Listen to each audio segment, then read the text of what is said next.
First of all, there's a lot of worry among humanitarians, but of course among civilians in the Gaza Strip. The consequences are yet to be seen, but what we are expecting, unfortunately, is more struggle, more suffering, and more catastrophic impact on children and their families. During the ceasefire, as UNICEF, we were able to get in almost 1,000 trucks during just 19 January to 28th of February. That was a jump in the numbers, and it was still not enough. We've provided a lot of services. We've got a lot of aid in, but again, the needs are huge.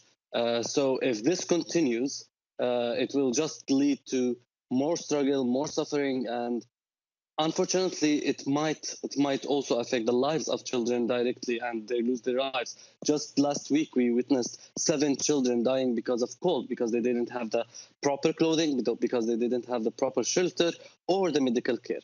So you can imagine how this block can have an impact on all aspects of life for children and families who are mostly now dependent on aid. What's happening now is really the opposite of what we wanted. For 16 months, we've been asking for aid to come in unimpeded in limitless amounts and an opening for all crossing. During the ceasefire, that was a relief that we got more. Again, it wasn't enough.